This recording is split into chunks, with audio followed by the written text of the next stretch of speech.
ये धरना प्रदर्शन है, उसके आपने फोटो लगाई है, क्या है पूरा मामला?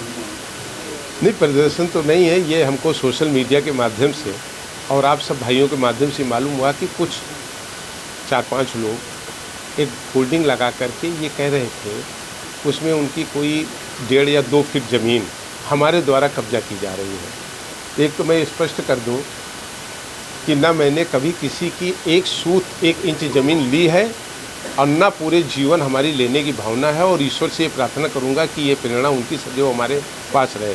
मैंने अपने सामाजिक और राजनीतिक 30 साल के लंबे सफ़र में कभी इस तरह के आरोप मेरे ऊपर छू भी नहीं गए, लगने की बात तो दूर है। लेकिन ठीक है, हम राजनीतिक क्षेत्र में हैं, तो ठीक है, कुछ राजनीतिक लोग जो ईर्ष्या और द्वेष रखते हैं, दुर्भावना रखते हैं और साजिशें रचते रहते हैं, उनके द्वारा ज़रूर इसको एक पीछे से हवा दे करके कराने का प्रयास किया गया। लेकिन जैसे ही हमको ये सूचना हुई, हमने जिलाधिकारी रायबरेली से कहा कि आप स्वयं इसमें अधिकारियों को लगा करके, राजस्व के अधिकारियों को लगा करके, किसी की ज़मीन वहाँ पर है उसकी नाप करा दीजिए, उसको वो ज़मीन मिलनी चाहिए।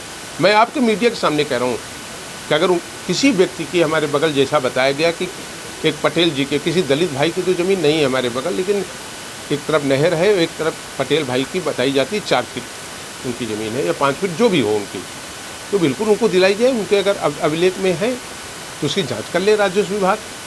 तो रही बात कब्जे की, तो वहाँ कोई कब्जा नहीं है, ज़मीन तो खाली पड़ी हुई है। हमने एक बैनामा कराया आज से 6 महीने पहले, रजिस्टर्ड बैनामा है हमारा।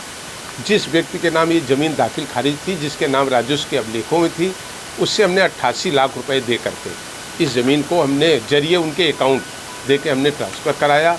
हमारे नाम ये दाखिल खारिज है, हमारे नाम अमल दरामद है, ये राजस्व के अभिलेखों में हमारे पास है। और जो ज़मीन हमने क्रय की है उससे 1 सूत भी ज़मीन हमें नहीं चाहिए। मैंने ज़िले के उच्च अधिकारियों से कहा, डीएम रायबरेली से भी कहा, एडीएम प्रशासन से भी कहा, उसकी नाप करा दीजिए, हमें किसी की 1 सूत ज़मीन नहीं चाहिए। लेकिन हमें दुख है, तकलीफ़ है कि कुछ लोग जब कोई रास्ता नहीं पाते तो इस तरीके की मिथ्या और झूठे आरोप पीठ पीछे से लगाने का प्रयास करते हैं। मेरी पूरी सहानुभूति उन परिवारों से है जिनको यहाँ पर बैठाया गया, और मैं मांग कर रहा हूँ कि इसकी एकदम निष्पक्ष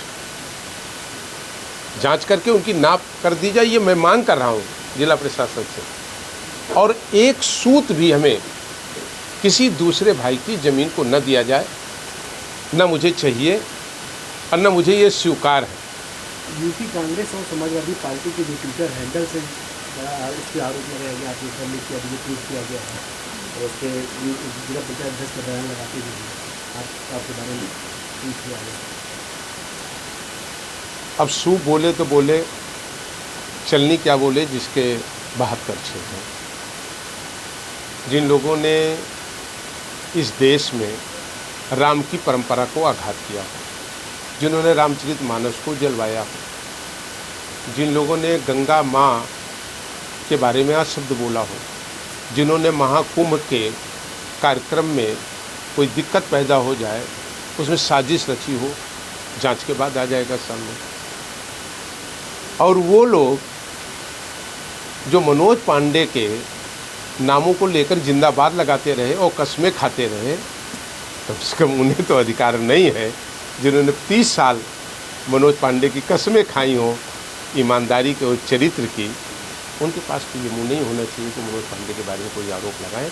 और मैं बहुत स्पष्ट कह देना चाहता हूँ आप भाइयों के माध्यम से कि जब तक जीवन है, मनोज पांडे बेदाग बिना किसी आरोप के 30 साल राजनीतिक सफ़र पार किया है। आगे भी हम करेंगे। हम राजनीति महल बनवाने के लिए, राजनीति ज़मीनों को कब्जा करने के लिए, कोई उद्योग व्यवसाय चलाने के लिए नहीं करते। हम राजनीति सेवा के लिए करते हैं।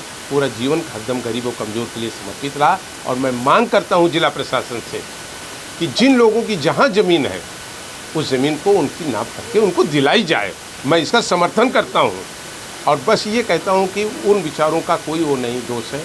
कुछ लोग हैं जो राजनीतिक ईर्ष्या रखते हैं, देश रखते हैं, और जब वो कोई आरोप नहीं लगा पाते तो ऐसे लोगों का बेजा इस्तेमाल करने का प्रयास करते हैं। और मैं एकदम इस चीज़ पे सहमत हूँ। जिला पंचायत अध्यक्ष वहाँ आई थी, तो क्या जिला पंचायत अध्यक्ष राजनीतिक मैं किसी का नाम नहीं लेना चाहता हूँ, लेकिन मैं ये ज़रूर कहूँगा, मैंने इन सब चीज़ों पर कभी विश्वास नहीं किया। जो एक आरोप लगे उसके हमने आपको दस्तावेज आपको भी उपलब्ध करा रहे हैं। आप सब पत्रकार भाई हैं, आपकी सबकी प्रशासन में पैठ है, आप इसकी जांच भी खुद भी करा लीजिएगा। और मैं आपके सामने फिर स्पष्ट कह रहा हूँ, मुझे किसी की एक सूत ज़मीन नहीं चाहिए, किसी भी हालत में नहीं चाहिए और आज ही नहीं चाहिए। ईश्वर हमको ये प्रेरणा और ताकत देते रहे, कभी हमारे मन में ये विचार ना आया है, ना आगे कभी आए। झूठे और मिथ्या जो आरोप लगाए हैं लोगों ने, ये जिला जानता है और हमारी क्षेत्र की जनता जानती है कि जिस चीज़ का आप किस चीज़ का डिफिसिएशन निकालेंगे कब्जा का। हमने 88 लाख रुपए दे करके उसको क्रय किया, दाखिल खारिज है, अमल दरामद है। अगर कोई व्यक्ति कह रहा है कि हमारी भी बगल में कोई ज़मीन है तो उसकी नाप हो जानी चाहिए, उसको मिलनी चाहिए। लेकिन ये जांच करने का काम किसका है? राजस्व विभाग करेगा।